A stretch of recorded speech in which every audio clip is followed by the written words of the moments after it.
Election అప్డేట్స్ను అందరికంటే ముందుగానే తెలుసుకోవాలంటే ఈరోజే ఆర్టీవీ లైవ్ యాప్ని మీ మొబైల్లో డౌన్లోడ్ చేసుకోండి. ఇప్పుడు ఒకసారి తెలంగాణ విషయానికి వద్దాం. తెలంగాణలో ఏ పార్టీ ఎన్ని సీట్లు గెలుచుకోబోతుందో ఒకసారి చూద్దాం. प्रशांत जी, आप तेलंगाना के बारे में बात कर रहे हैं. तेलंगाना के पूर्व मुख्यमंत्री केसीआर भी कह रहे हैं कि बीजेपी को 200 का नंबर पार करना बहुत मुश्किल है.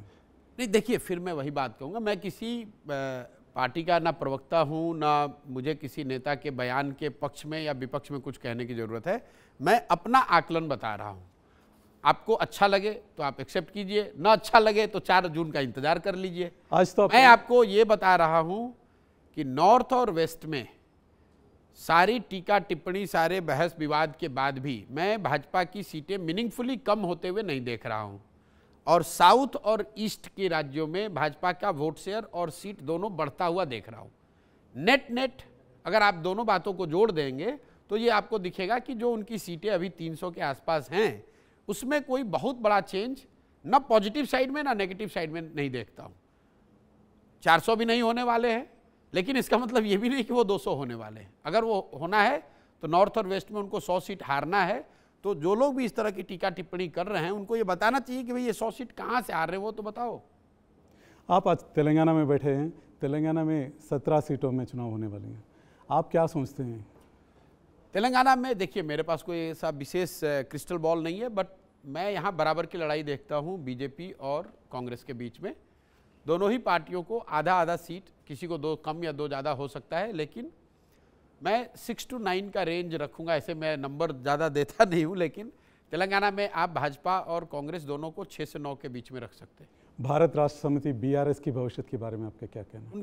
मतलब लोकसभा में वो कोई बहुत बड़े प्लेयर के तौर पे अभी शायद उनको कोई नहीं देख रहा है. वो खुद भी अपने आप को लोकसभा में कोई बहुत महत्वपूर्ण प्लेयर के तौर पे नहीं देख रहे हैं. तेलंगाना नहीं देख रहे होंगे, ऐसा मेरा मानना है. लड़ाई यहाँ पर सीधे मैं जो देखता हूँ या दूसरे लोग जो बता रहे हैं वो कांग्रेस वर्सेस बीजेपी है, और दोनों पार्टियों को मैं 6 से 9 के बीच में रखूंगा. किसी को 2 कम या 2 ज़्यादा हो सकता है. लगातार 2 चुनाव में हार के बाद बीआरएस की भविष्य क्या होगी? भविष्य के बारे में क्या सोच? अब मैं ये नहीं बता सकता हूँ, ये तो बीआरएस और उनकी लीडरशिप उनको तय करना है. देखिए, 2 चुनाव लगातार नहीं है. अभी तो पहला चुनाव ही हारे हैं. 10 साल यहाँ पर सत्ता में थे. और दक्षिण के राज्यों में अगर आप देखेंगे, दूसरे राज्यों की रीजनल पार्टियों की स्थिति देखेंगे, तो चुनाव हारने के बाद पार्टियों ने, नेताओं ने कमबैक किया है. 5 साल के बाद वो लोग वापस बड़ी मजबूती से आए हैं. तो मैं ये नहीं कह सकता हूँ कि बीआरएस जैसी मजबूत पार्टी जैसे वो ख़त्म हो गए, लेकिन स्वाभाविक तौर पर 10 साल सत्ता में रहने के बाद अभी हार उनकी हुई है, तो थोड़ा समय तो रिकवर करने में लगेगा ही लगेगा. कितना समय लगेगा, कितने महीने लगेंगे? नहीं, ये तो डिपेंड करता है कि वो कितनी जल्दी अपनी चीज़ों को सुधारते हैं, जनता से अपने जुड़ाव को फिर से मजबूत करने के लिए कितना प्रयास कर पाते हैं. लेकिन लोकसभा में कोई बहुत बड़ा फैक्टर बीआरएस नहीं है. केजरीवाल 75 साल वाला सवाल भी आज सामने लाया है. 75 साल होने के बाद मोदी प्रधानमंत्री पद में कैसे?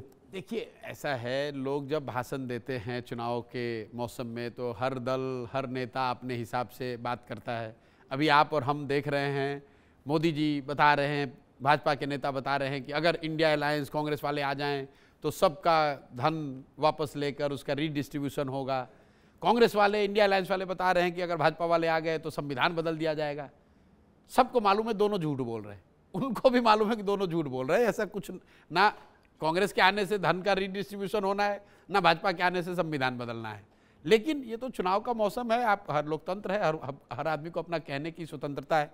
अब भाजपा का नेता कौन होगा, ये प्रशांत किशोर या केजरीवाल या आप तो तय करेंगे नहीं, वो भाजपा वाले सक्षम है तय करने में.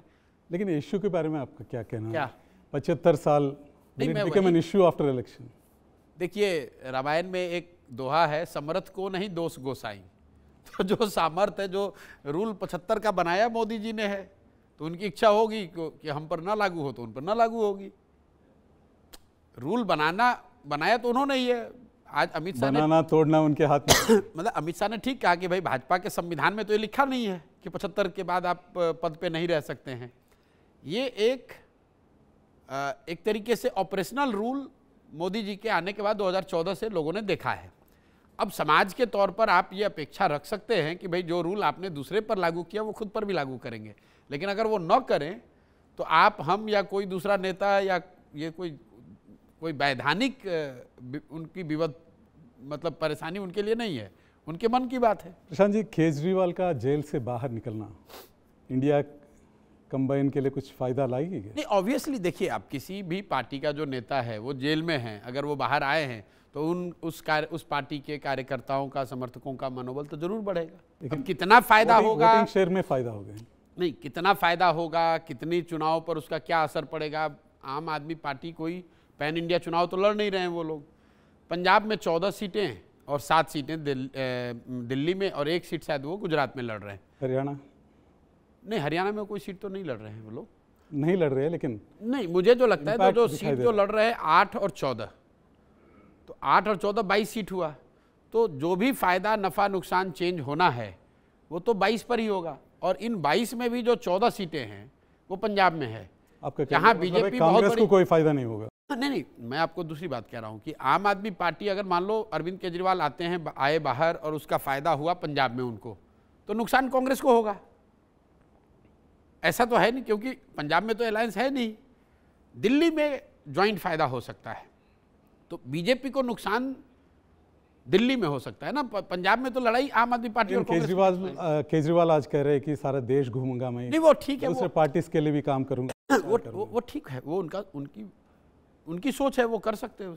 लेकिन आप यहाँ बैठे हुए हो, यहाँ तेलंगाना में, मान लीजिए कि केजरीवाल जी आते हैं यहाँ आंध्र प्रदेश में, तेलंगाना में, उड़ीसा में कल प्रचार करने, तो आपको लगता है कि उससे वोटिंग सेंटिमेंट या वोटिंग बिहेवियर पे कोई बहुत बड़ा चेंज आएगा? मुझे ऐसा नहीं लगता है। वो चेंज आपको दिल्ली में दिख सकता है, वो चेंज आपको पंजाब में दिख सकता है। मैं आपको बता रहा हूँ कि वो 22 में 14 सीटें ऐसी हैं जहाँ की सीधा मुकाबला कांग्रेस और आप में है। ज़्यादातर सीटों पे, कुछ सीटों पे भाजपा भी है, त्रिकोणीय मुकाबला है। दिल्ली में कुछ फायदा, नफा, नुकसान उसका हो सकता है। మరిన్ని వీడియోస్ కోసం ఛానల్ ని సబ్స్క్రైబ్ చేయండి, లేటెస్ట్ అప్డేట్స్ కోసం వాట్సాప్ ఛానల్ ని ఫాలో చేయండి అండ్ లింక్ డిస్క్రిప్షన్ లో ఉంది.